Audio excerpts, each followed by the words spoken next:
Today we will be discussing current affairs, tag review week, exams, homework, and much more. So I want to know, what do you think of the current exam structure? Should exams go in the light of what's happened with COVID? Tune in, talk it out. We are live. Live from Warrington, this is the Twilight Show with Kyle Graham on Teachers Talk Radio. Tune in live on the Podbean app or desktop player. Just head over to www.podbean.com/LSW/TT Radio or search Teachers Talk Radio. Follow the hashtag TT Radio.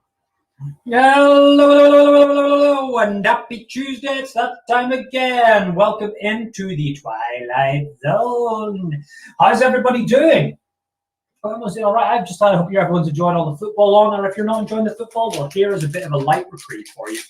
Come and listen to me rant about education for about an hour and a half. That's what you need in your life, right? If you're not interested in football, you want to listen to me talk about education for an hour and a half. You know what I just had? So I've actually just cancelled this, just because I'm trying to cut down on my beer that I drink. Not because I'm drinking loads of it, but just because it's a bit fattening, isn't it? So I'm going to try, I'm moving on to like gin and tonics, essentially. Gin and sunlight. Hello, Tillian. Hope you're doing okay.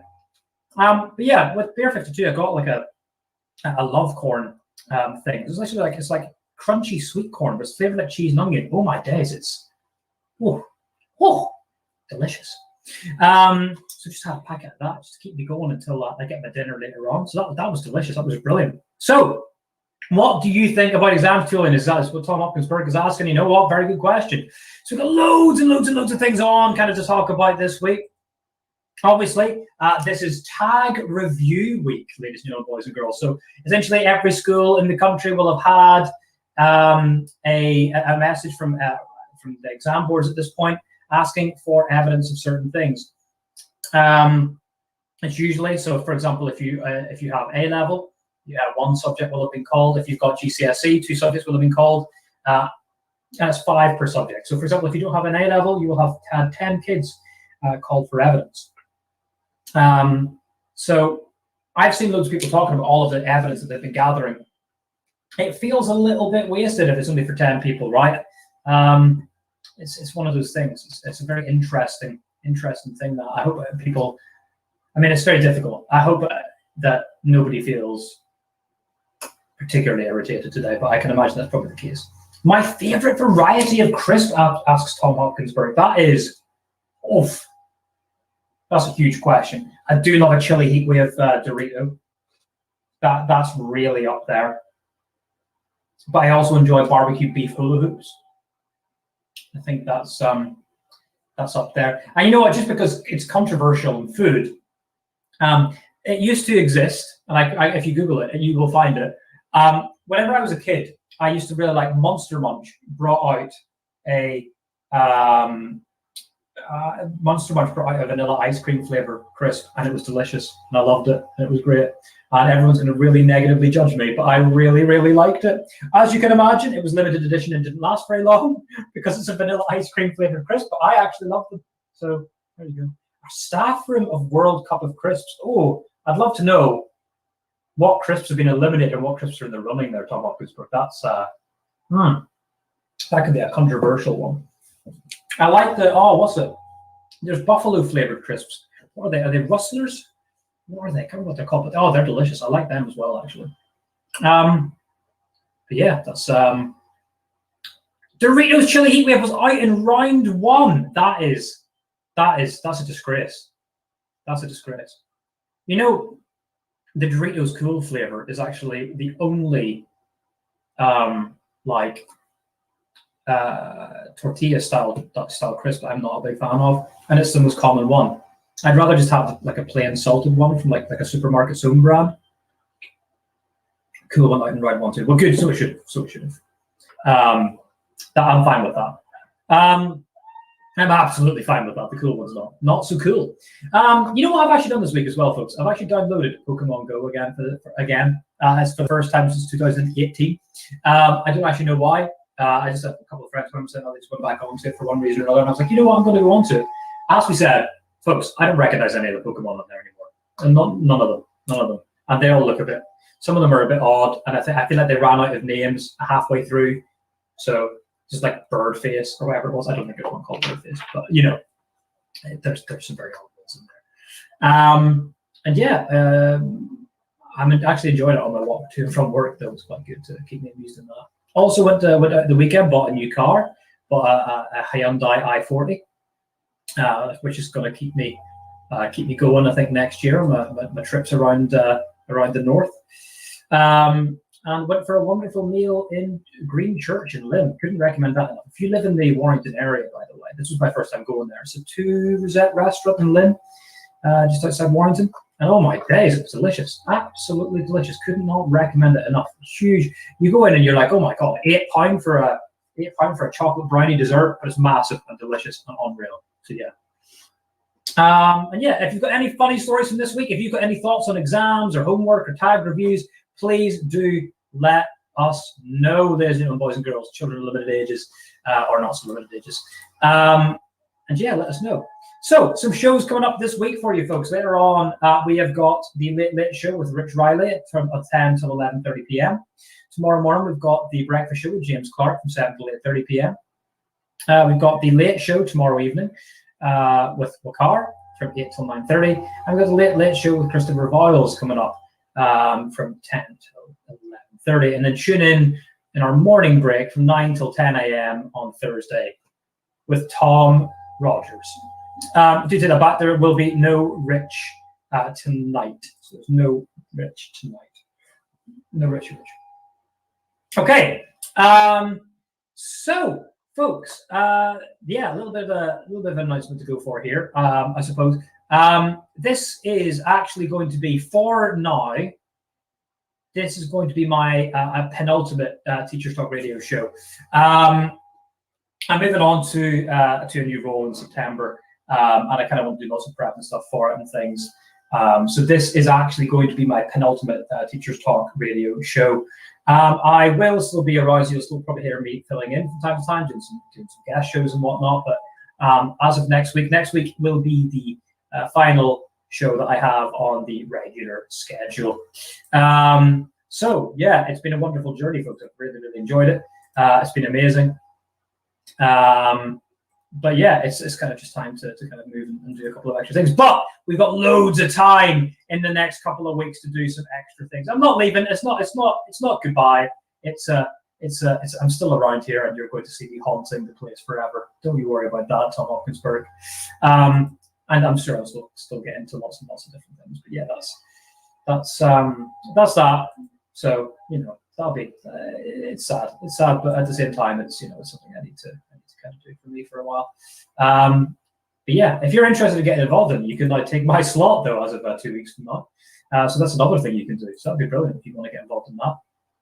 Yeah, I've just got lots of prep I want to do for September and stuff. So that's where the thinking is from there. Now, the Graham Train.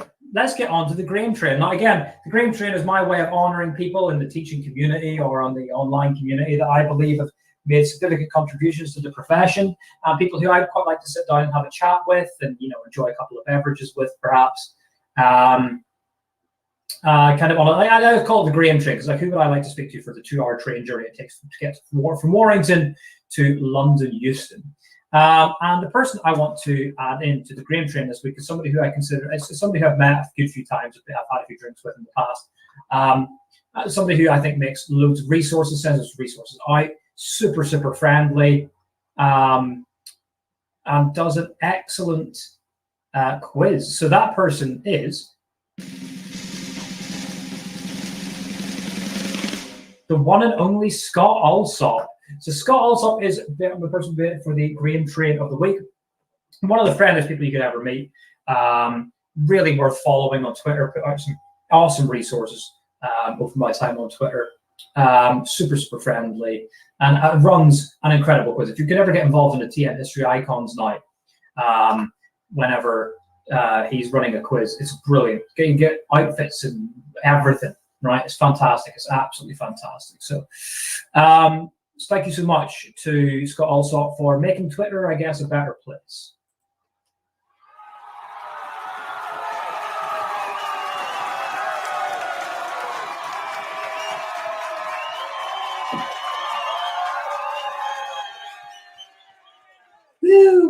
Yay! So there you go. That's on for Scott for this week. So yeah, like as I said, the main kind of things this week are kind of exams and things. Now, there's lots of stuff out there, kind of at the minute, which are kind of looking at, I suppose, you know, like what people want to do. There's been some arguments out there that I've seen where some people are suggesting perhaps that this is the right time to get rid of exams. And I'd be really interested if anyone out there has got some views either way on that, in terms of, do people think we should keep them? People think we should change them? People think we should get rid of them entirely? What are people's ideas because of that? Now, if you've tuned into this show before, you'll know that my views are very much that I you know what, I actually do quite like exams. I think they work. And I know your argument might be they're not for everybody, but I actually think, and to be fair, I agree. I actually agree they're not for everybody. Not everyone works. It's the old, you know, animals asked to climb a tree analogy, isn't it? And I think that works quite well for exams. But I think that they're a best fit for now, and I've never seen like an alternative that I think works well. We sampled with coursework for a while, and I feel like coursework was a disaster because, as we've seen from tags to some extent, some people are more honest in doing it than others.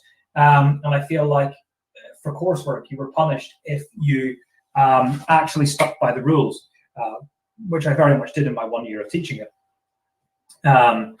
So, you know, maybe that wasn't the alternative, but what do people think? People think we should get rid of them. What were the kind of the ideas out there? Hopefully, my idea is that the level of anxiety I think that I've seen on Twitter from people who've had to do, you know, like tags this year, where people have been asked to create like portfolios of evidence for every student, only to have only 2 subjects asked for, and out of those 2 subjects, only 5 individuals from subjects asked for. Hopefully people have realized that that's not a viable alternative. So teacher assessed grades won't work either, even with that kind of accountability measure. And there has to be an accountability measure, ladies and gentlemen. There absolutely has to be. Because otherwise, you know, ridiculous things will happen. Grade inflation will happen. Or what will happen is that it becomes very difficult for schools to show significant improvement because they're tied to historical results. So yeah, I don't think that particularly works either. And I'm sure there probably would be a huge amount of argument with that. But Yvonne Williams actually makes an interesting argument. And what she says is that Ofqual will consult on exams for 2022.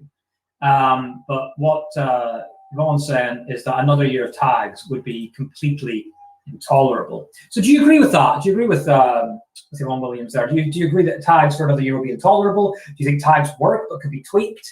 Or do you just want to, what do you want, going back to exams there? That's the real kind of crux of the matter, I suppose, from that. So what Yvonne says, after 2 years of serious disruption, Ofqual announced in its corporate plan that it would consult on the approach to assessment, GCSE, AS, and A-levels 2022, and put in place appropriate measures to mitigate risks to fairness and validity, which may result from disruption to education, taking into account government policy. And as Yvonne says, actually, it does seem too little too late. Why is it so late on in the year? And you know what? I imagine that based upon the last 18 months, I imagine that if you, like me, are thinking the same thing, we're probably all thinking that we're probably going to find this out either on the 31st of August or in the morning of the 1st of September. The chances of us finding this out in advance seem very slim to none, don't they, really, which is sad, but I guess kind of just, it's the very last minute way in which all of these things have been ran so far, isn't it? It's very, very sad in that regard. But yeah, you know, it's kind of, I think personally, and Yvonne agrees, that we want exams to take place, right? We want exams to take place. Fair exams, though. But having said that, my argument for fair exams would be is that exams are, by their very nature, at least to some degree, fair. So when we're looking at things such as, you know, whether or not the exams kind of are fair for people who've missed out on education, well, they will be, because it's a bell curve, right? So everyone's missed out on a level of education this year, this last, well, 18 months, 15 months rather. And that's going to have a role. if you've done like regardless of whether you do a 3-year Key Stage 4 or a 2-year Key Stage 4, that's learning that has been, I guess, impacted in that time period. But it all comes out in the bell curve, right? So you would expect, if exams went ahead next year, and again, as I said before, I believe they should do, what you would expect to see is the bell curve sort that out. Now, what it doesn't sort out on the other side of it, and the argument I could kind of hear in my head is, well, some schools, for one reason or another, have done better provision for students during lockdown. Now, that doesn't necessarily mean better provision as a result of higher effort. I don't think that's not what I'm saying, but through circumstances. So, for example, like my school, King's Leadership Academy in Warrington, has actually been nominated for the School of the Year award from TES as a result of what we did in lockdown. Now, we didn't miss a single lesson, for example, the whole way through lockdown. We taught full lessons in every single lockdown. But part of the things that allowed us to do that was, all of our students, whenever they join the school, get given some form of technology, be it an iPad or something else. So that obviously made it, we're very proud of what we've achieved and whatnot. But at the same time, that's a mitigating factor in there, isn't it, I suppose? Whereas, if there's maybe places that have less affluent, I say it's not less affluent, we provide it out. It's not, we do have a higher than national, a significantly higher than national looked after children cohort. So it's not necessarily like those things kind of make that kind of element of difference, but what I mean. I think like in terms of preparedness, there was elements in there. So I guess that's one thing that the exam boards don't prepare for. But I mean, I am very firmly in the kind of belief that we should continue with exams next year. What I would like to see, though, I don't know what you think, Tom Hopkins Burke, or indeed anyone else who's listening, is I'd like to see certain changes made. So, for example, for this year was to drop one of the 4 modules from AQA, and I believe that there's no reason why that shouldn't be done again this year. I believe that's exactly what people should be done. They should be told that they're allowed to drop one module from the exam, right? I think that's kind of the main thing I think people should be allowed to do. Having said that I think English benefited because poetry wasn't there, and history benefited because we were able to drop a module. Some other subjects didn't, though. Geography, for example, didn't really drop anything, and actually just made the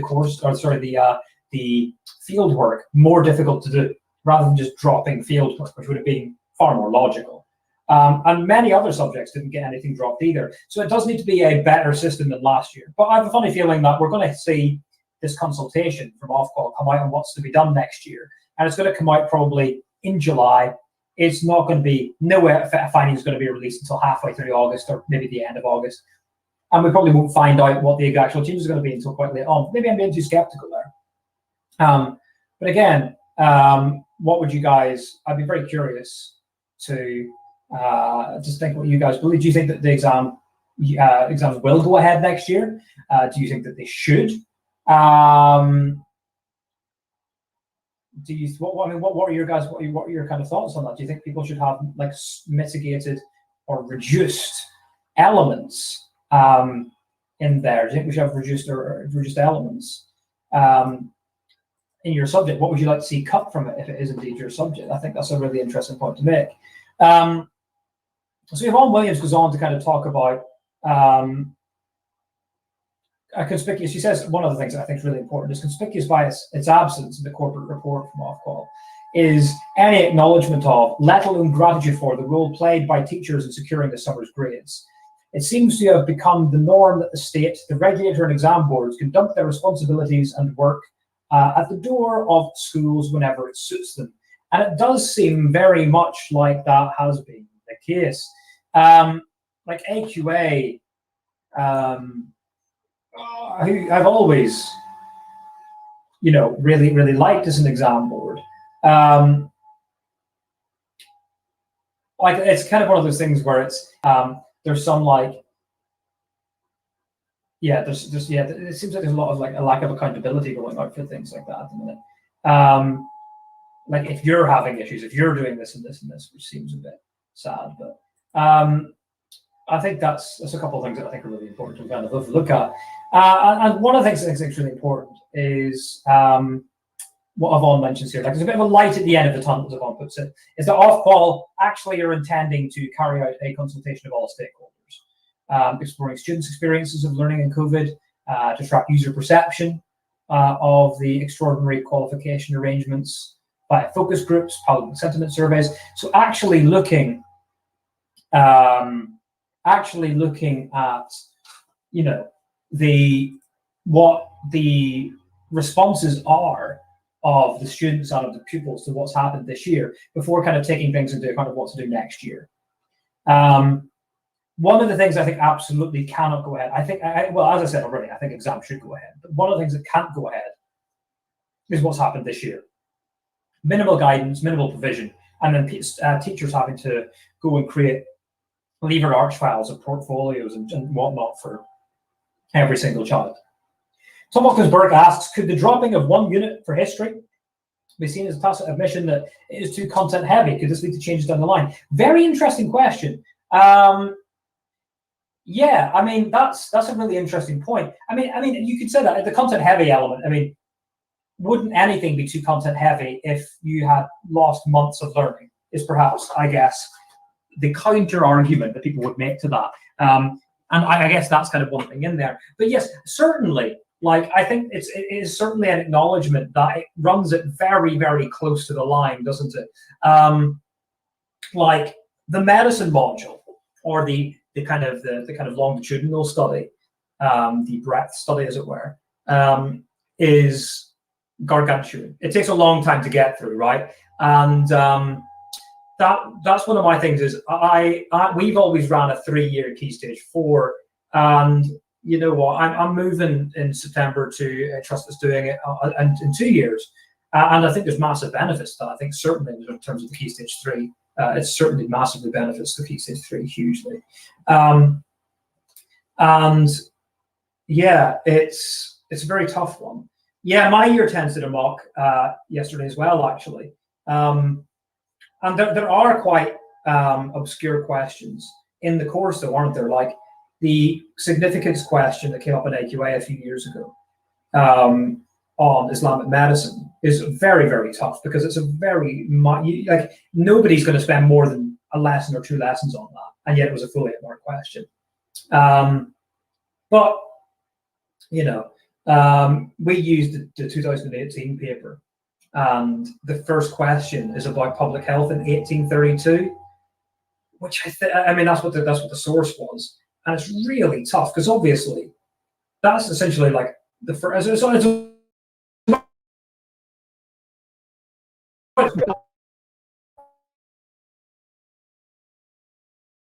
Talk about the first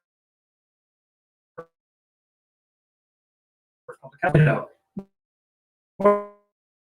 Whereas it was very difficult for students. Yeah, laissez-faire, of course, absolutely. Really happy with it. I've only read a few of them so far, but interestingly, our year 10s are actually, I think, in a position where it's the best set of papers so far that I've ever read in year 10. So yeah, that's somebody else can come in and take credit for that next year, sadly. But you know, it's one of those things. I mean, it's one of those. It's my year 10s, actually, to be fair, that I'm actually the most, by a distance. I'm really dreading telling them, but I'm telling them on the 1st of July. And I'm really dreading it, because I've taught them for 4 years. It's the first year group since it's the first year group in a long time I've taught the whole way through. And yeah, it's going to be an emotional one, that one, I think. I've been dreading telling them. They've asked us a couple of times. I've been like, no, I'm not going. But that was going to be an emotional one. I'm not mentally prepared for that.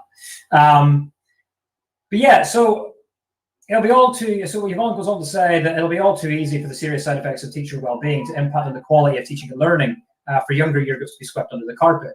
There's a real danger that teachers' lived experiences and criticisms will be lost. But the proposed consultation could easily deliver what the more powerful in the crowd of all stakeholders want to hear. And I think it's a really interesting one. I do think we absolutely need to listen to teachers and just go, what we've done this year is not acceptable. We cannot be forced to do this again this year. Again, I've been very fortunate in the place I work. and I've said that multiple times, and I have not really felt the pangs of that. But it's certainly teacher anxiety in terms of, what if my stuff gets called? What if my evidence is good enough? What if it's not good enough? And the pressure we put ourselves under in the profession to make sure the students are getting what we believe that they deserve. I think that's a huge one in terms of that one, isn't it? Really, I don't think that we should be able to do this again. I don't think it should ever happen again. Tom Brooks is one of my colleagues is leaving, and news leaked from the sixth formers to year 10 before they could tell them. Yeah, see, now that's why, even though our 11s and 13s are no longer in the building. Well, some of our 11s are actually. They're coming in to help out right at the minute, which is lovely. I've not told them. I wouldn't tell them because I knew you can just assume if you tell anyone it's going to leak out, right? So, yeah. I think a lot of mine have a good idea, to be fair, but I think they're kind of just waiting for me to confirm it. Which again, I'm not doing until after they finish the mocks. And you know what? You know what's quite sad? I love marking mocks. I don't know why. I really don't know why I do, but I absolutely love doing it. I know, weirdo, right? But I adore doing mocks. So Vaughn goes on to kind of say teachers are naturally the advocates of our students, and I think that's probably why we put ourselves under so much pressure with this evidence. We ultimately don't want students to not get what they deserve. We want our students to do the very best they possibly can, don't we? That's the first and foremost number one thing. If we could sacrifice anything else, I think we probably would do, but we want our students to do as well as possible. And I think that's why we put ourselves under a lot of pressure. Plus, it's just, we've not had enough guidance on what qualifies or what quantifies as evidence. Some people will have had the opportunity to do mocks, some won't. Some will have done mocks in complete exam conditions. Some will have done them in classrooms with guidance. It's not an even playing field, and I feel like that sometimes adds to the animosity as well. And I think that obviously the big thing that Yvonne's talking about is the kind of workload element of it here. And I mean, let's not go away from it. I saw Tom Rogers mention this earlier, is let's not go away from the fact that exam boards have still charged the full amount of money to schools for this year. And now, some of the things I'd like to point out are exams are still being made. Chief examiners are still being used to moderate the evidence that's been submitted, and indeed chief examiners are still being used to check assessment policies for different centres. However, what they're not paying for is all of the moderation processes chief examiners have to go through. Indeed, they're not paying for any additional markers other than essentially lead examiners. So where does all of that money go to? Because essentially a lot of these work as charities, right? So they can't really turn profits. So I would hope, in the interest of fairness, that a lot of this money gets put back to the schools, because never has a school had to pay so much money to somebody else and had to do the work themselves. You're paying somebody else for you doing the work. I actually think that money should be released. My personal opinion on this is I believe that exam boards should release the money back to the schools, and the schools should release that money to staff. I think that's personally what should happen, because I think staff have worked incredibly, incredibly hard on this across the country, and there's been a lot of additional pressure, not to mention the anxiety over what happens if my grade gets challenged by students. Will students view me differently because I don't think that they would have passed? Because ultimately, a student getting a grade 0.3 because something's went wrong in the exam, or they've not worked hard enough, and it's on them, ultimately, as I've just said, that's on them. A student getting a grade 0.3 because we've written it down somewhere, that's a bit different, right? That's a bit different. It's more open to animosity, resentment, and pushback. And that's kind of one of the things, and I have heard from a lot of people who work in grammar schools, regardless of what you think of grammar schools, I think that our grammar school colleagues have probably been hit the worst by this, possibly because of the expectation of what goes on there. Or indeed private schools as well, I believe, is also fairly similar. The idea of, well, I've paid you for this, so you need to give me this, which, as we know, is not necessarily the case with regards to how evidence works and whatnot. So it's a bit of an interesting one, that. and quite sad, really, in many ways. So yeah, I think it's a really interesting one. So thank you to Yvonne for that, because it's a really interesting thing. I think that's important. And I think what Yvonne also hints at the end is that currently practicing teachers, not just union leaders and union reps, should be involved in this consultation. And I agree with that, because I'm not exactly pro-union, folks. Like, I understand the purpose behind them. I know that the world would be worse off for them, but I do think our unions have possibly been a little militant in the past, to an extent that I think that some of the negative reputation that teachers have in the press is to do with the actions of the unions at times. And I actually agree with what Yvonne's saying, and Yvonne's not necessarily criticizing unions, by the way, it's just me saying it.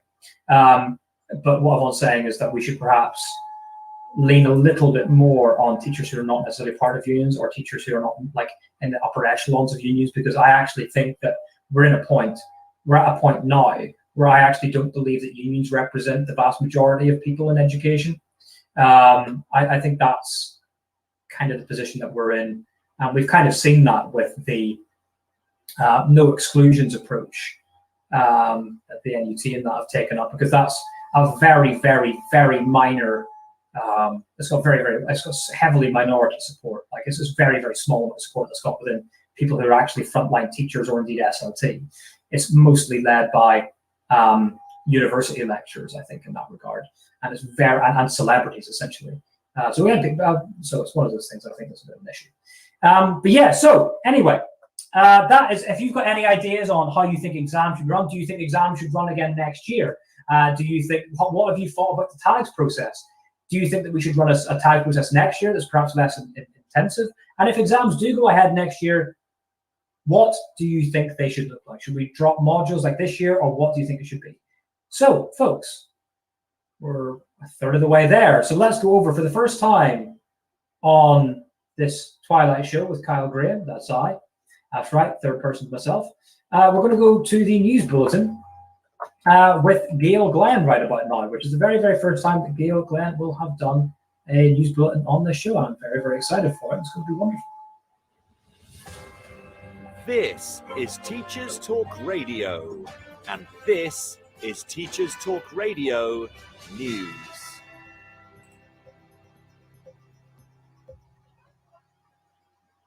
This is your latest Teacher Talk Radio News with Gail Glenn.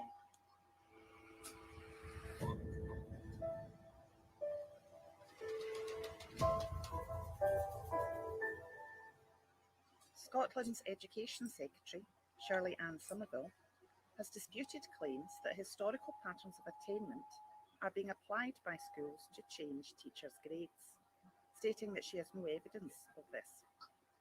In an interview with Test Scotland, Ms Somerville defended the integrity of this year's assessment system. She also assured teachers of a fundamental reform of the Scottish Qualifications Authority, insisting that it would not be simply a rebranding exercise. Ms Somerville confirmed that reducing the time that teachers spent in front of classes by 1.5 hours per week, an SNP manifesto commitment, was a priority for the government, but that would not happen in time for the new school year.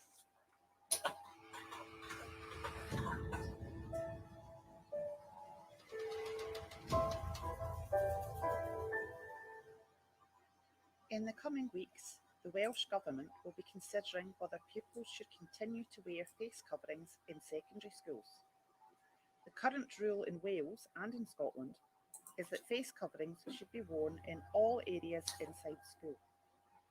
The Welsh First Minister, Mark Drakeford, stated that there would be no immediate change, but that he hoped to work with schools, local authorities and teaching unions to find a way forward, which would mean that face coverings would not have to be worn in every classroom every day.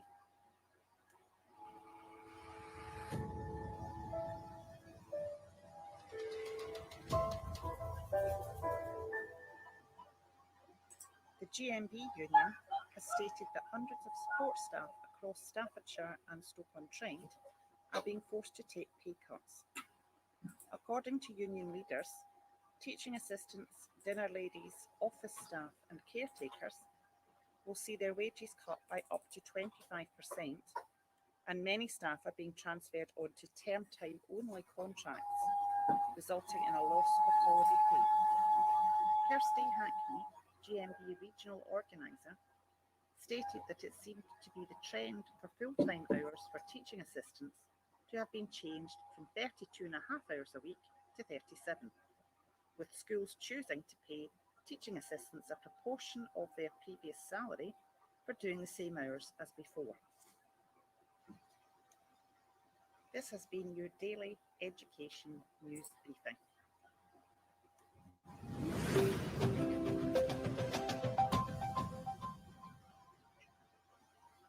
Right, so this was just released a little bit of time. It was fresh off the press, I guess. Well, actually, it was yesterday this was put out. Has anyone seen the Department for Education's One Britain, One Nation Day? What on sweet Nazi earth? What is that about? That is what? Right. So essentially a day, and it says this. Oh, we're encouraging schools across the UK to celebrate One Britain, One Nation Day on the 25th of June, when children can learn about our shared values of tolerance, kindness, pride, and respect. I mean, that's what's who doesn't want a bit of enforced nationalism on a Friday?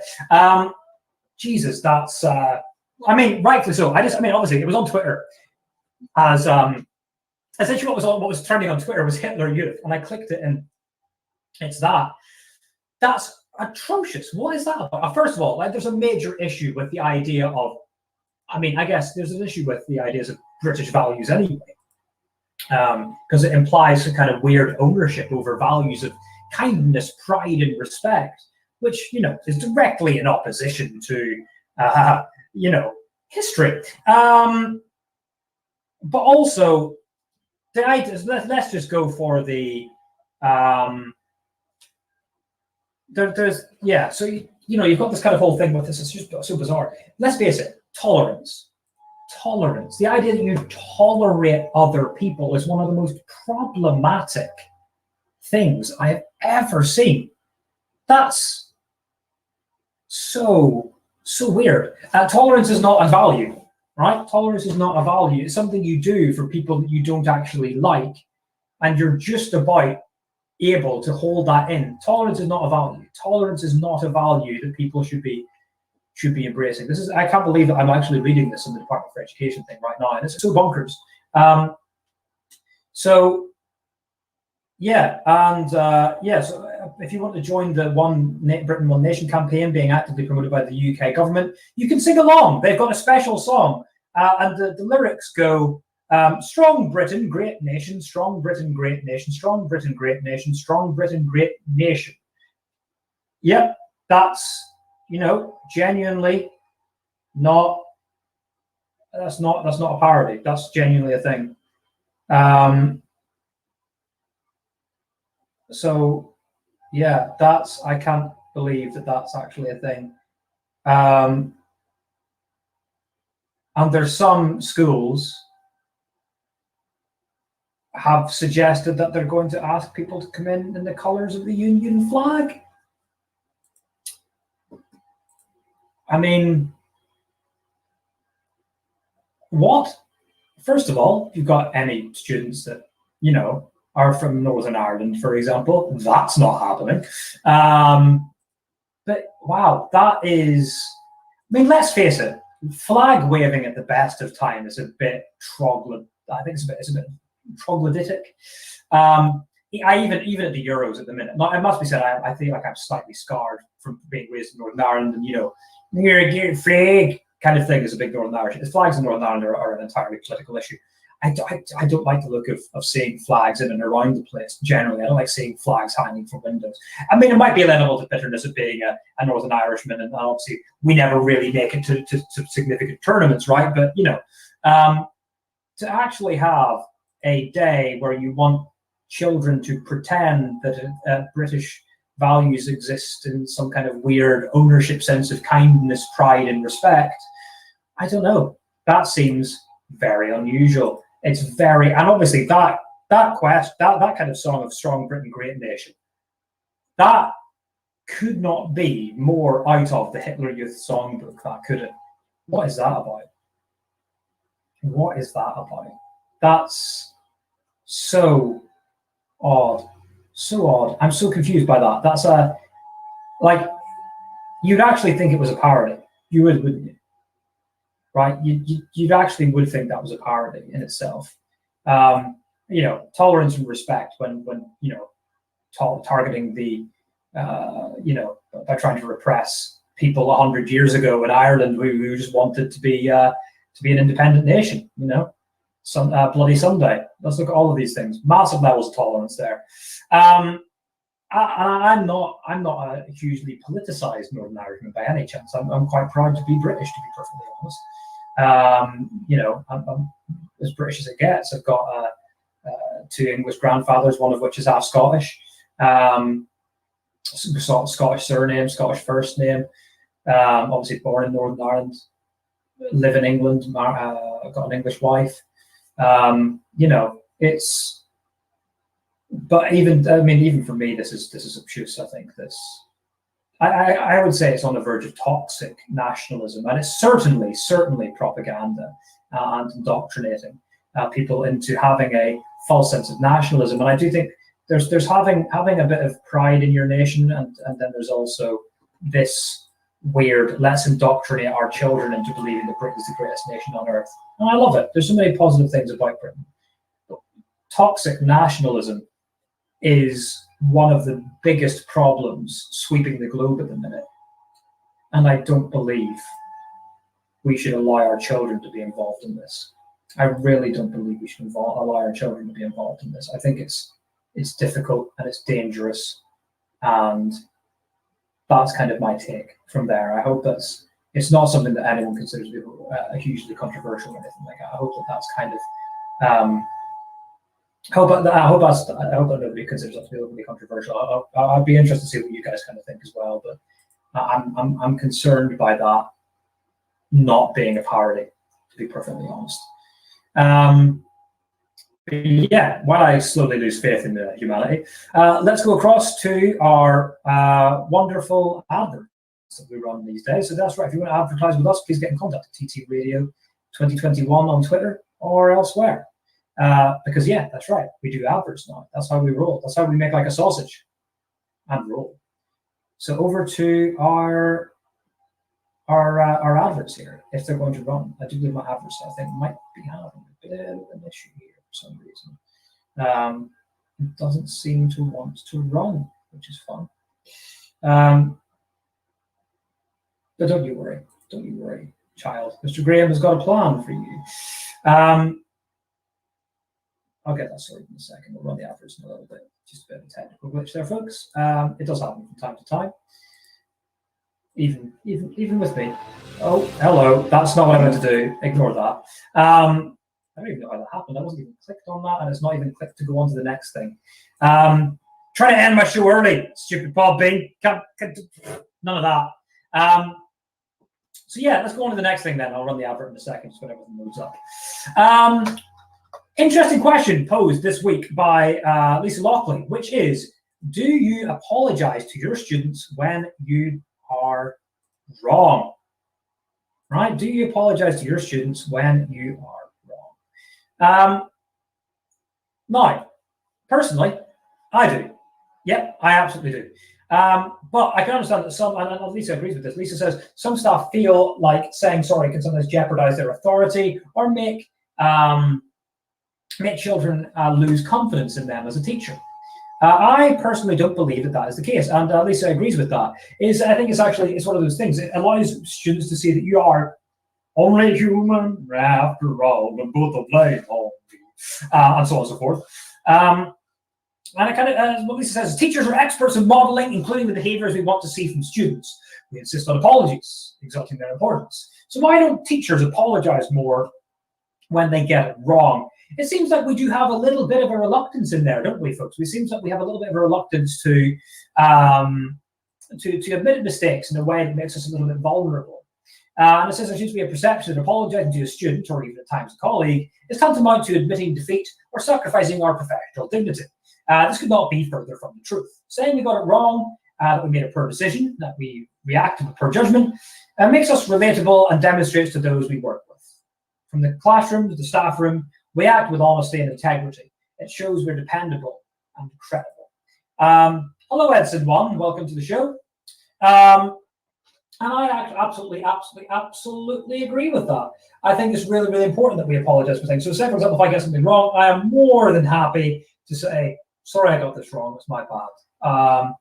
If I feel like I've been overly harsh at some time, I will go and I will make sure I apologize for that.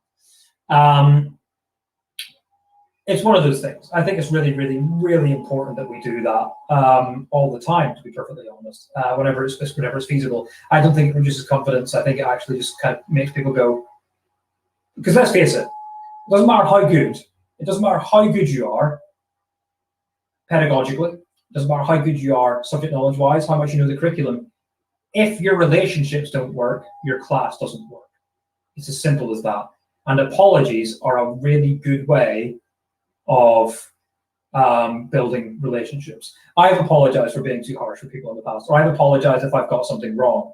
Like if I've kind of said something to a couple of people and that turns out it's one of them and they've owned up to that, I will apologize to the ones who I got it wrong with. Or sometimes, let's face it, as teachers, we make assumptions, and sometimes we get those assumptions wrong. And I think it's important that we apologize for them. It's not a case of opening ourselves to accountability.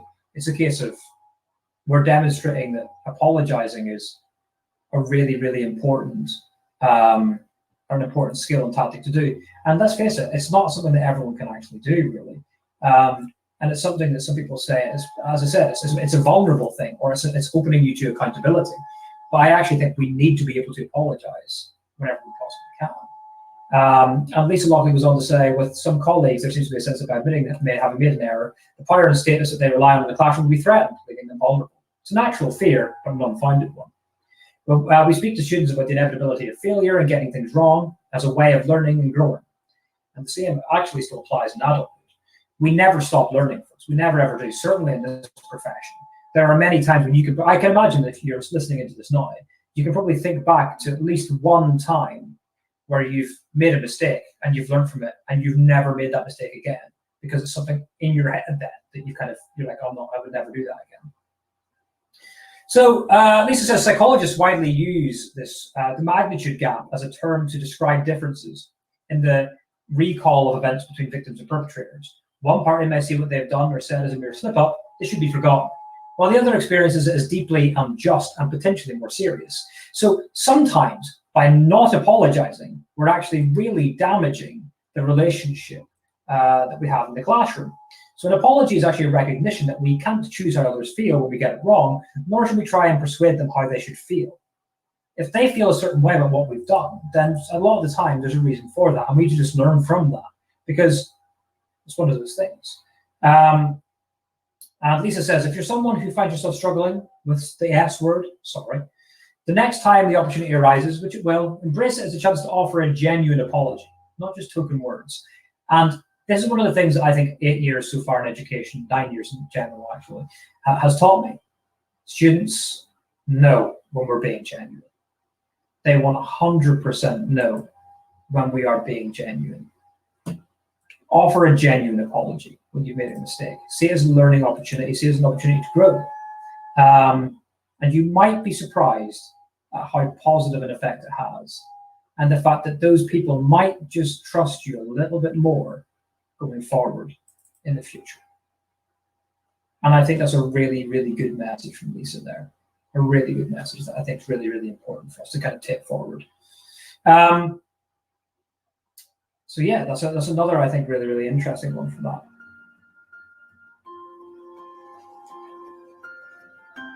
Introducing Amanda Davey. Amanda is one of the first specialist teacher assessors for dyscalculia in the UK and offers dyscalculia tutoring and bespoke training for schools. With 26 years of teaching and tutoring experience in the UK, Amanda offers specialist online tuition focused on building confidence and developing skills. Amanda also offers online and face-to-face training on dyscalculia for educators, informing practitioners as to how to identify children that may have dyscalculia and how to support them in class. Find out more about Amanda and what she can offer you at www.amanda-davey-dyscalculia.co.uk.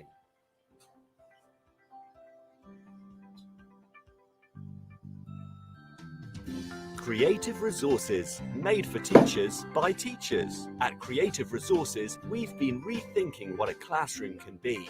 We've created a huge range of more than 2,500 original and exciting resources that span across more than 15 different subject areas. Whether you're looking for primary or secondary level resources, careers options, PSHE, arts or humanities, Creative Resources have the resources for you.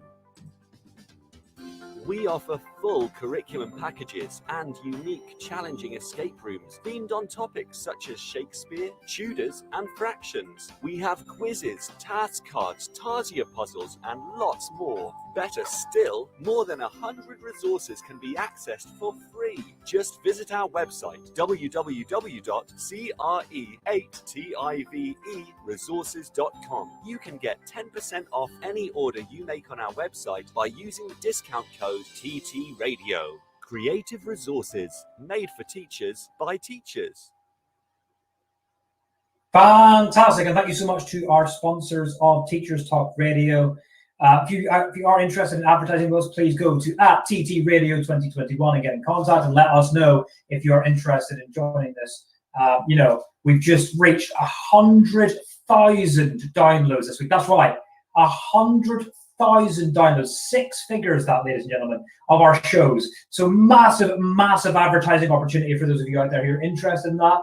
A great reach that you've got, especially if you are obviously involved in education, or indeed if you're not involved in education, just want to give people kind of something else to look forward to. It could be anything. If you're involved in drinks companies, alcohol companies, we do quite like alcohol and education. Obviously, get in contact and let us know.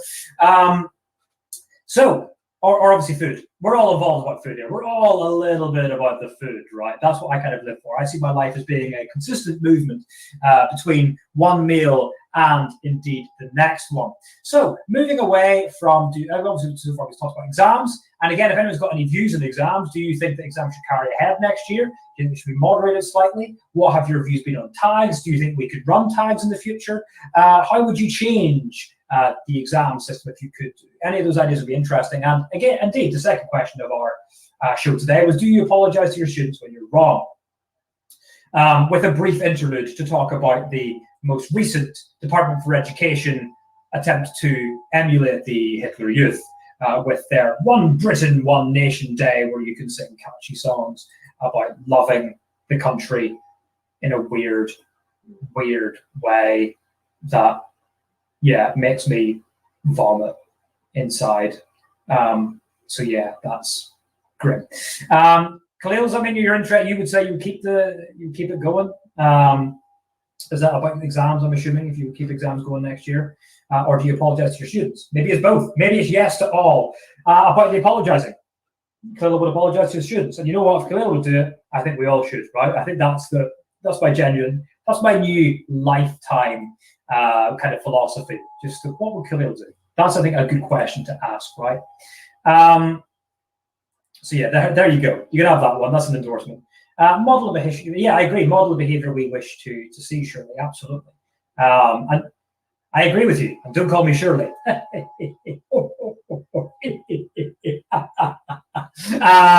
So yeah, no, I agree with you completely. And I don't know if anyone's noticed it this week. It is a great film. That's a classic from Airplane. So yeah, another thing that I've kind of seen this week is schools have been told to plan for more remote learning. That came out a couple of days ago. So the Department of Education has asked schools to draw up plans to bring back virus testing sites to reintroduce face masks. So yeah, that's it's Tom Hopkinsburg says it's a remote possibility. Getting a little bit punny. It's a little bit punny, these feelings inside. So thank you for that, Tom. Yeah, it's an interesting one, this one, isn't it? Because ultimately, I've seen a couple of schools have had to shut now because of people isolating and whatnot. But generally speaking, let's face it, low cases are rising across the country. I don't think personally, and again, people can disagree with this if they want to. I don't think we've got any justification for any further lockdowns. I actually think we probably shouldn't have extended the current one for 4 weeks. Because I think that the hospitalizations are too low for this to actually be justifiable at this point.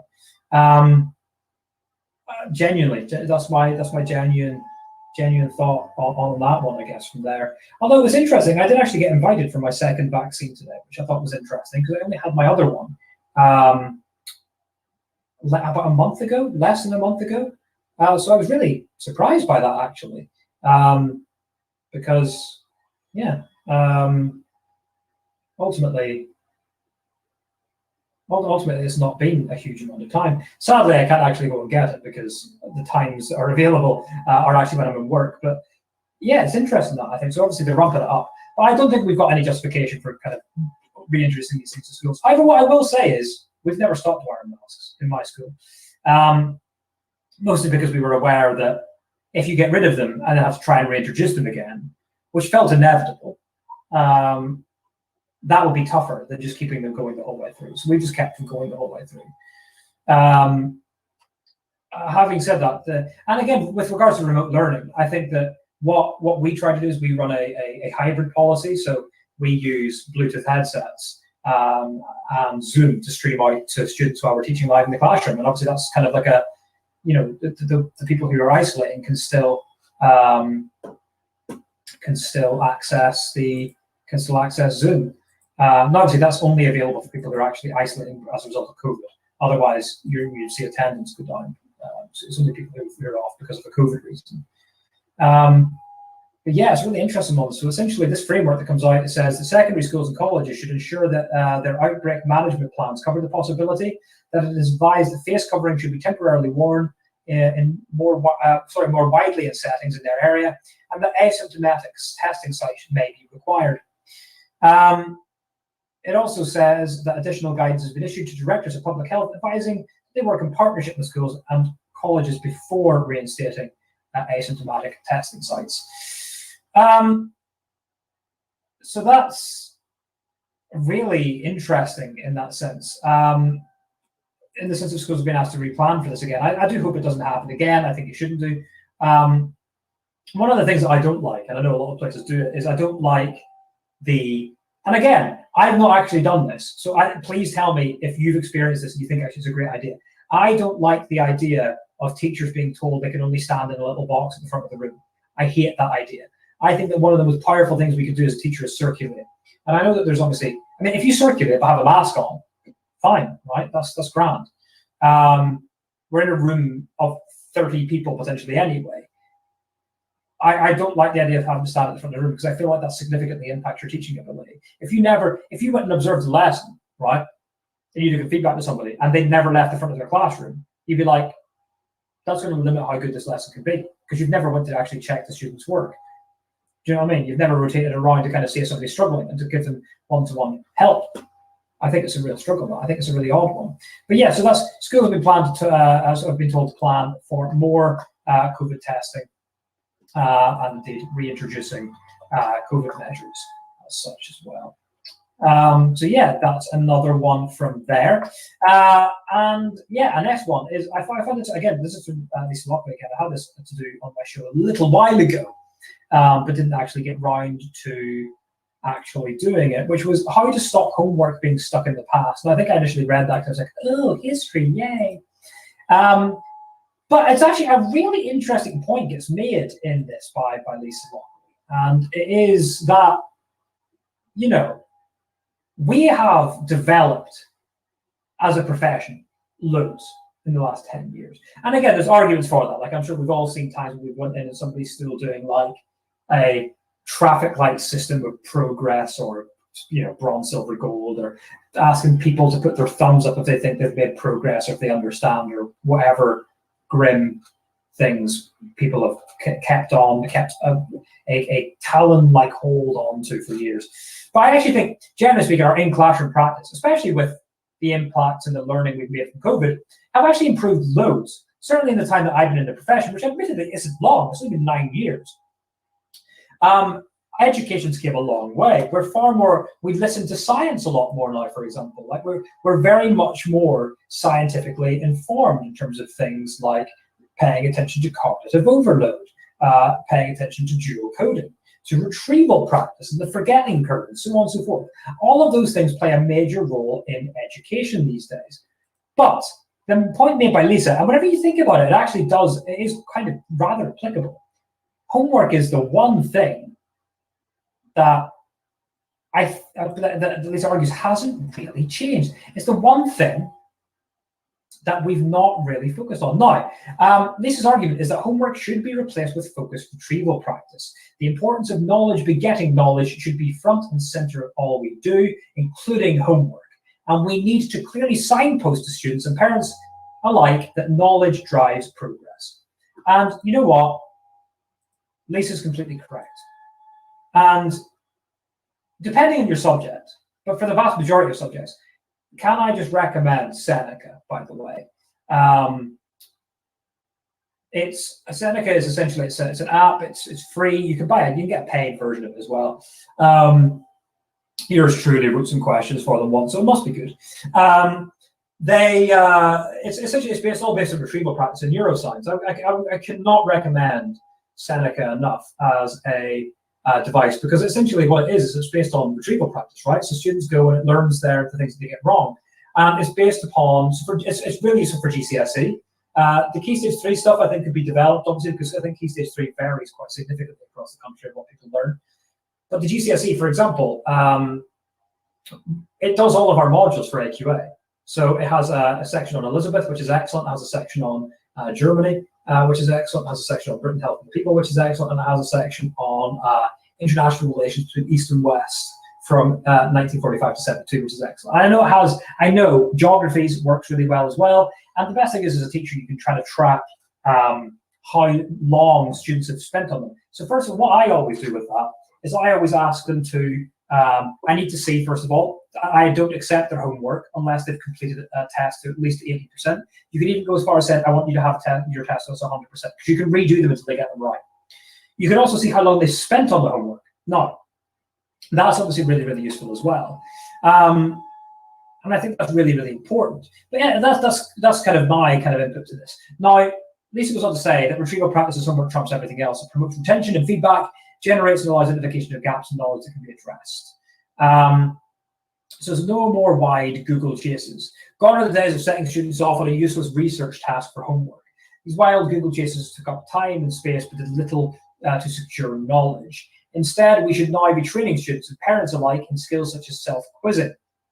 And I think self-quizzing, by the way, is something that I think is really, really useful. Getting a series of questions and showing the teacher, and it's a really quick way of checking this. You could literally show the teacher that you've practiced it, that you've written these things out again and again. Also, getting people to make flashcards. Having a series of points and getting them to read them. I think in history, something that I've done as well is I've found some historiography that's online and asked the students to create a summary on it. Likewise, asking students to come in with a mind map prepared on something that they've previously studied.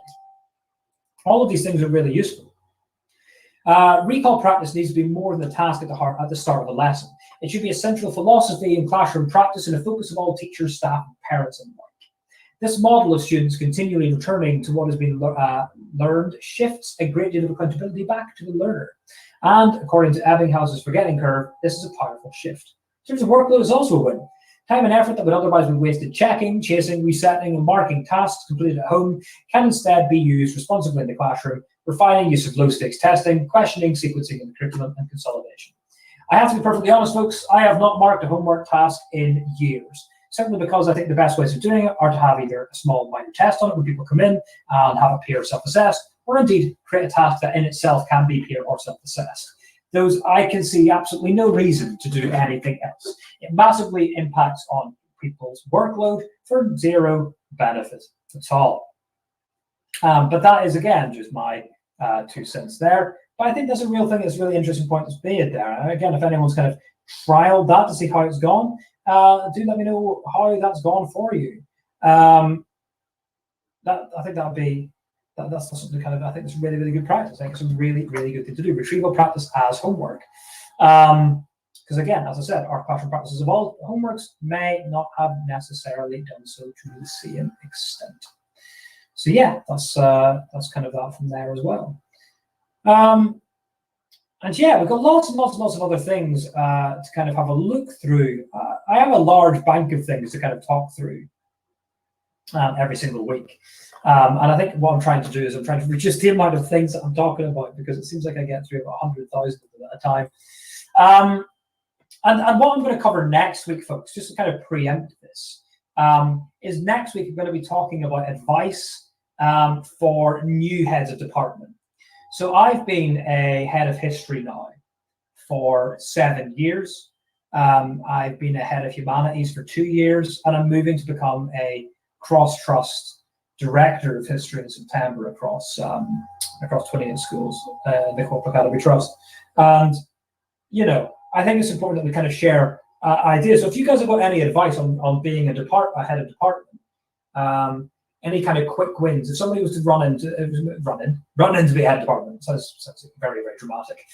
Drop in from the windows, like proper Mission Impossible style. If somebody was to go to become a new head of department this year, and the reason I'm prompting this is because I've seen a lot of people talking about getting promotions like that. And it seems like there's going to be a lot of new heads of department out there this year. What advice would you give? Like, either as somebody who has been a head of department, who is looking to go, here's some lessons that I learned, here's some things I did that went well, or here's some mistakes I made, here's how to avoid them, or indeed as somebody who has maybe not been a head of department, but has been on the receiving end of excellent or not so excellent practice. What would your advice be to people? What would your advice be to people who are moving into that job? Who has got the most out of you, for example, would be a really interesting way of looking at this, I think. I think it'll be a really, really good thing to kind of look at. So if you've got any advice or any ideas, that'd be really, really interesting. I've got a phone call here from Antonia. Oh, no, so that's immediately stopped calling in. If you want to call it again in a second, Antonia, that'd be absolutely fine. Hello, Antonia. I hope you're doing okay. Are you? Yes, if you want to call in and talk to us a little bit about education, then please feel free to do so. So yeah, lots and lots of different things with regards to that. So yes, in advance of next week, here's your advance warning for next week, folks. Give us some advice and some hints and tips on how to be a head of department. Some hints and tips on how to be a new head of department would be awesome. I'd love to hear your hints and tips and some ideas that you guys have got out there. Because ultimately, one of the, I think, wonderful experiences of this show and of kind of this radio station is hearing the ideas of so many different people and kind of magpieing, right? Becoming some kind of Frankenstein's monster of all of the wonderful practice and wonderful ideas that the people who call into the show or indeed host the shows can put forward, or indeed put in the chat. I've learned a lot from people who put things into the chat as well. And hopefully next week, Tom Hopkins-Burke will tell us a little bit more about who's made it into the later rounds of this crisp World Cup. I mean, I feel like quavers should be in there. I do love a good pack of quavers. I think corn-based crisps are quite good usually, aren't they? Yeah. Whereas, like, I love a hula hoop, but they can cut into your gums a bit, can't they? I'm interested to do sweet ones as well. I do love wine gums, but only Maynard's wine gums. The other ones are a bit too tough. I also love a Haribo. Yeah, that's what it's all about, really. Okay. We're going to go over and we're going to do the second edition of the news then. Quavers out round one. Oh my days, Tom Hopkins-Burke. I am not getting any of these. Tom, you need to tell us what made it into round two, Tom. You need to tell us what made it into round two, because it's going to be something really boring, like, and I guarantee it is going to be something really boring, like, you know, Walker's cheese and onion. It's going to be something dull. It's going to hurt my soul. Like, I want some funky things. They went out as well, apparently. Wow. Pringles? Like, Pringles must have made it into the next round, I'm assuming.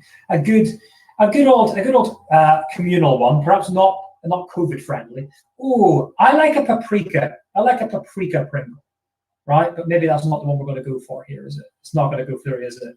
Is it even going to have been on the list, perhaps, is the question. It's not even going to be on the list. Didn't get through qualifying. Oof! What about, let's go for barbecue flavor, or let's go for salt and vinegar? That's what I want to know. One of those two must have made it through. One of them must have. We're going to find out. This is the thing. Barbecue's still battling. There we go. That's what we need. Barbecue's still battling. Tom, man, put it in the chat. I'm dying to know this. I've only guessed one crisp that could be into the next round, and I can't think of anything that could be in there. I'm struggling. I'm struggling at this point. Sour cream and onion through to round 2. I'm not a big fan of sour cream and onion crisps, as we said. This could be the idea of saying how middle class teachers have become. Have you got any of the Tyrell's crisps in there? Because they're quite posh, aren't they? The Tyrell's ones, or Tyrell's or Kettle crisps. They're quite posh, both of them. I think I do love them. I do quite like a posh crisps. All 3 through to round 2. All 3. There you go. It's too middle class now. The profession's too middle class if we're getting Tyrell's and Kettle crisps through to round 2. Fantastic. We're into that level. Anyway, well, Tom, Palm Bears. Oh, Palm Bears. Palm Bears get through because of nostalgia, Tom. I feel like Palm Bears get through because of nostalgia. Frazzles. Oh, Tom, I'm curious as to when this one's made, because I've just remembered my all-time favorite crisp. My all-time favorite crisp is a bugle. I adore bugles. You're going to tell me that they didn't make it into the qualifying, aren't you? Bugles! You never had bugles!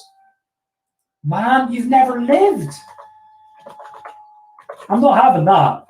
I'm not having that as a thing. Right? I'm gonna point these into the chat. I can't believe you've never heard of bugles. Right, you can have a look at that while the rest of us listen to the wonderful news with the fantastic Gail Glenn. This is Teachers Talk Radio, and this is Teachers Talk Radio News.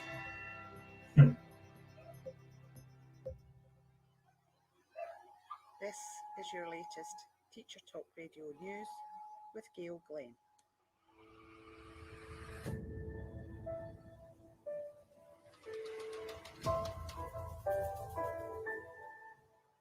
Scotland's Education Secretary, Shirley-Anne Somerville, has disputed claims that historical patterns of attainment are being applied by schools to change teachers' grades, stating that she has no evidence of this. In an interview with Test Scotland, Ms Somerville defended the integrity of this year's assessment system. She also assured teachers of a fundamental reform of the Scottish Qualifications Authority, insisting that it would not be simply a rebranding exercise. Ms Somerville confirmed that reducing the time that teachers spent in front of classes by 1.5 hours per week, an SNP manifesto commitment, was a priority for the government, but that would not happen in time for the new school year.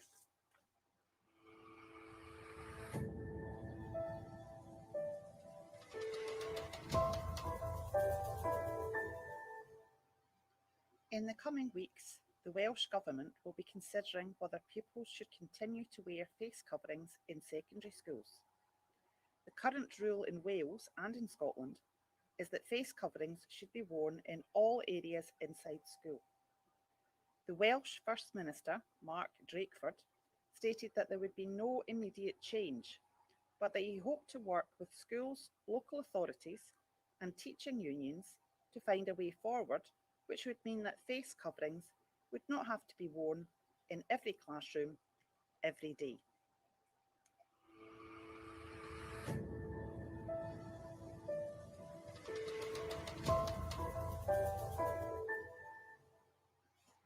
The GMB union has stated that hundreds of support staff across Staffordshire and Stoke-on-Trent are being forced to take pay cuts.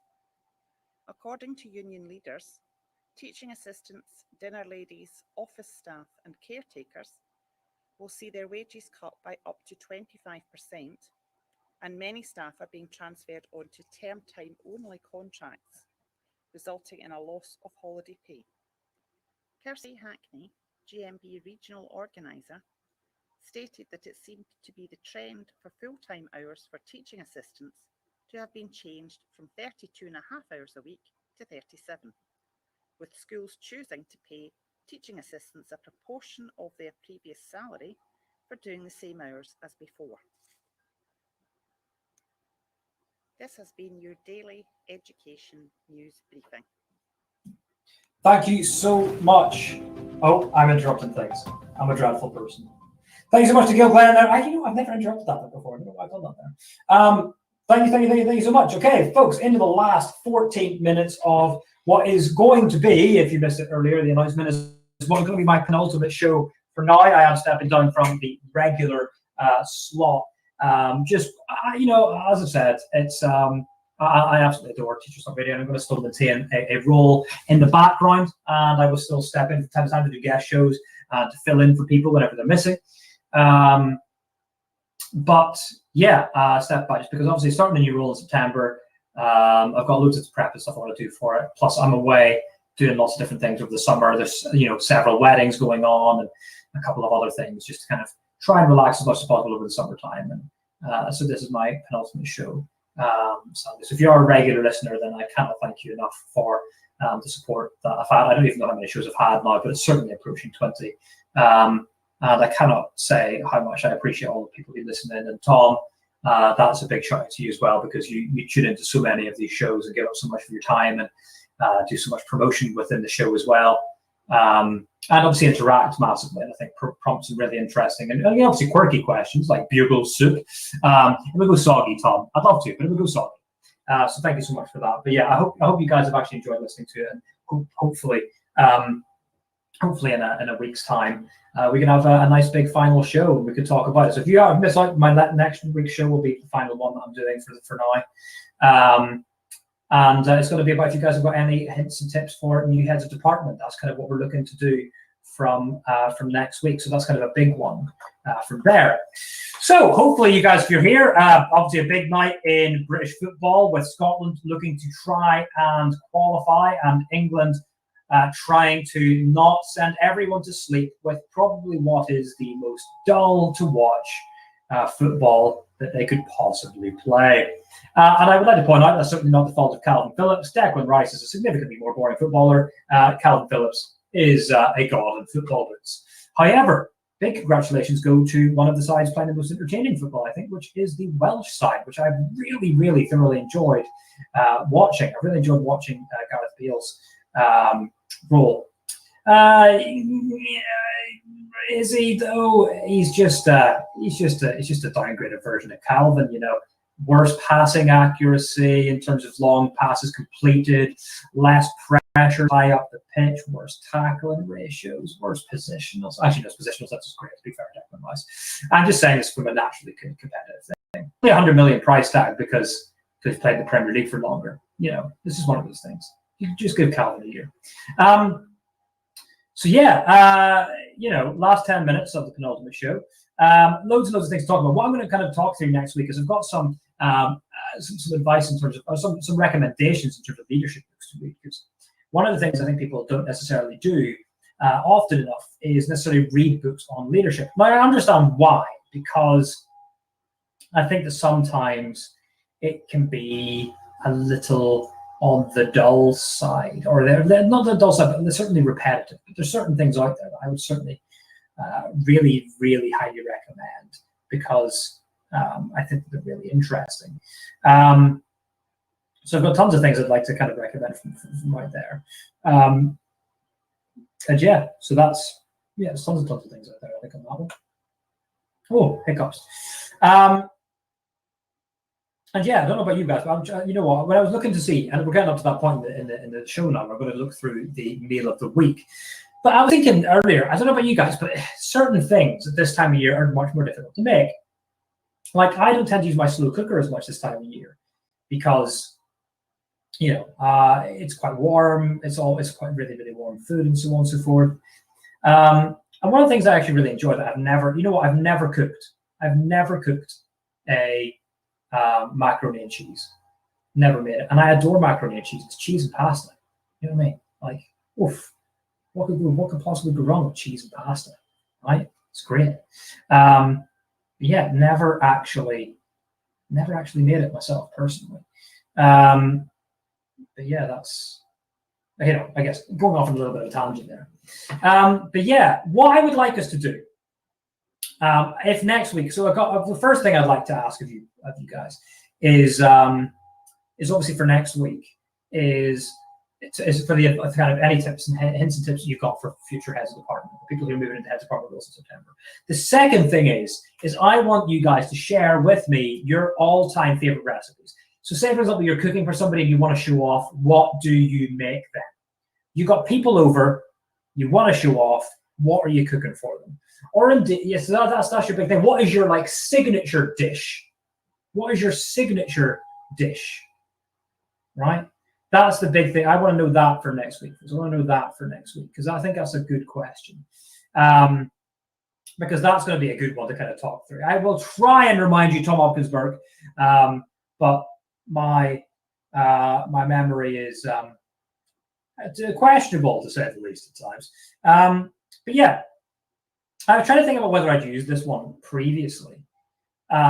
Whenever I put this one down for today. So I'm going to put down the smoky Spanish chicken rice with lemon aioli as my meal for the week this week. And again, it's another Gusto recipe, so hopefully that will help Tom with his Googling that he inevitably does to find the link. And this one's delicious, and it's a quick 10-minute meal. This can literally be done in 10 minutes, and it's gorgeous. If you want to kind of have, I know it's, not all of us are going to get away this summer for one reason or another. It's, mostly, I guess, because of the 10-day quarantine and the risk of moving into a 10-day quarantine that would cost you $2,000. But this has got a little bit of Tom Hopkinsberg. You are a beautiful man. One of the kind of things with regards to that, obviously, this is you kind of want to have as much of a regular summer as possible. One of the things I'd suggest for this one, make yourself some sangria as a side for this one and kind of have the smoky Spanish chicken rice with lemon aioli. It's got all your favorite things in there, aioli, which is great, and a good strong garlic and paprika flavor, which I think is exactly what the world needs. So what you'll need for this one is you'll need a lemon. You'll need, I would say, roughly about 200 grams of diced chicken breast per couple, some smoked paprika, parsley, steamed white basmati rice. My advice for this one is if you want to make it really quick, is to get a sachet of this already of the pre-done one. This is the microwave one, and you know what? It makes it feel like you've still cooked a meal, but it's going to take you a shorter amount of time because you're not waiting for the rice to cook. You don't have to drain the rice off, or whatever the case may be, or wash the rice in advance. Because that's the big thing. I don't know if you guys have ever seen any videos by the guy called Uncle Roger, but it's always that thing. You don't drain your rice afterwards. That's a big thing he always said. You should kind of leave your rice to soak in advance and get all of the stuff out of it that way. Because believe it or not, rice actually has arsenic in it. You're welcome. So yeah, you need your steamed white basmati rice works best for this one. Then you'll need some mayonnaise, and then if you can get some roasted garlic paste. It usually comes in tubes that look quite similar to like tomato puree, but you tend to get them in the kind of the vegetable section. You need some fine green beans. I'm not a huge fan of green beans, so I cut them up quite fine. And then some chicken stock, right? And literally, all you do with this is you cut up, you boil a kettle, you cut up your green beans, you heat some olive oil up in a pan, right? Heat some olive oil up in a pan. Then you add in your chopped chicken breast. And you start to cook off your chopped chicken breast. Now, I add a bit of salt and pepper in whenever that's cooking. I always do. You add in your chopped chicken breast with your green beans and your roasted garlic paste. Trust me, roasted garlic paste is a godsend. It's absolutely delicious. Normally, I always recommend people using fresh garlic. Roasted garlic paste is so potent. And again, always use a little bit more than any recipes ever say. So then what you do, obviously, you're going to, while that's cooking away, you want to make your steamed basmati rice. All you do is you kind of squeeze the packet of your pre-done rice to kind of separate all of the grains, and fire it into the microwave for however long it takes. You're going to then dissolve your chicken stock cube in about 100 milliliters of boiled water. What you're going to do is add, whenever your chicken's kind of cooked, or whenever your chicken's been cooking for 5 minutes with your green beans, you're going to add your basmati rice to the pan whenever it's done. You're going to add some smoked paprika. I'd recommend a good hearty amount of smoked paprika, say 2 tablespoons. You don't want hot paprika for this one because it's not designed to be a spicy meal. You want just smoked paprika, get a nice smoky flavor. So add that, plus your 100 milliliters of chicken stock to the pan, and stir that up, cook it through. That's all it is. So it's all of your ingredients put in there. Now on the side, what you're going to do is you're going to essentially, you're going to put some mayonnaise into a jar. I actually use, I don't know if you know them, little goo dessert pots are perfect for this. I always use them as kind of like a little sauce side. I always put like, I like to make like a lime sour cream and with like lime zest and lime juice. And I'll use this for that. It's also great for aioli. What you do is you put some mayonnaise in a jar, like that, little tiny jar, and you combine it with either the juice of half a lemon or a quarter of a lemon, and a little pinch of salt and pepper. Like obviously mix that all up, and boom, you've got some lemon aioli, and it's delicious. It doesn't curdle, it's amazing. And then just whenever you're about to just take your kind of rice mixture, your chicken and rice mixture off the heat, and squeeze in half the lemon into your lemon and rice mixture, and give that a stir up as well. If you've got any lemon left over, you can cut it into wedges and put it on top. Now, my advice would be for this is then put it onto the plates and then spoon your lemon aioli over the rice. It's delicious. Obviously, do like in a drizzle way, so you just have one big clump of it. And then all you need then is to have some of those parsley leaves just on the top as a little garnish. A little bit more ground black pepper over the top of it. Boom, you're done. And that is your wonderfully delicious smoky Spanish chicken rice as the penultimate Kyle's Kitchen recipe. You're welcome. You're welcome. Thank you. Thank you. You're too kind. You're too kind. You're too kind. You're too kind. Awesome. So, folks, that pretty much brings us to the end of the show, folks. I hope you've enjoyed listening. It's been wonderful having you all on here again. So tune in next week for my final show, where we're talking about pedagogy, leadership, current affairs, and as we said, top tips for new heads of department. I want to know what your top tips for heads of department are. Plus, what is your showstopper dish, right? What is your showstopper dish for next week, please? As our final one, I'll read out the best ones live on the show. And yeah, so join us next week at the same time and for the final time for now. And that's from 6 till 7:30 on our Tuesday Twilight show. Folks, it's been a pleasure. All that's left to say is pasta la pizza, and see you next week. You've been listening to Teachers Talk Radio. Tune in live and listen back at ttradio.org. We look forward to hearing from you next time on Teachers Talk Radio.